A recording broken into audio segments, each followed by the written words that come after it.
يعتبر النوم الراحة المثالية والأساسية للأبدان، فهي حالة طبيعية من الاسترخاء يقضي فيها الإنسان حوالي ثلث حياته نائما. لكن ماذا إذا كان مرفقا بنوبة من الشخير؟ فمن المؤكد أن الأمر سيبدو محرجا وأكثر إزعاجا لمن هم بالقرب منك.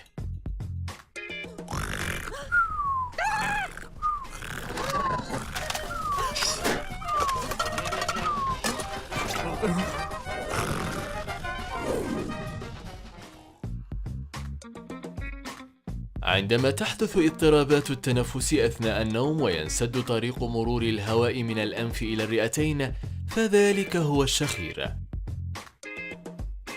هنالك أمور عديدة ومسببة لحدوث ذلك. بداية، الوراثة لها دور في حدوث الشخير من خلال الجينات الوراثية المتماثلة وأيضا المنقولة من الأم أو الأب.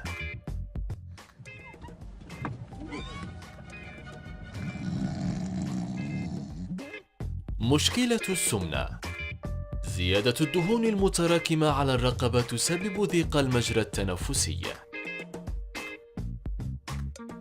أما الشيخوخة وغيرها من الأسباب الصحية كلها عوامل محفزة لأنغام الشخير.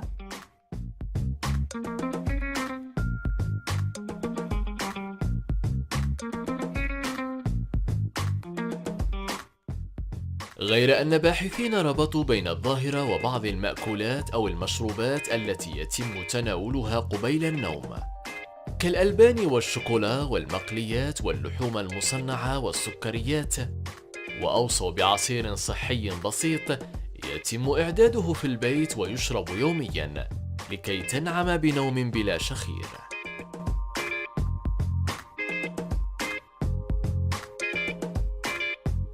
ويتكون العصير من تفاحتين وجزرتين وربع ليمونة وقطعة صغيرة من الزنجبيل الطازج.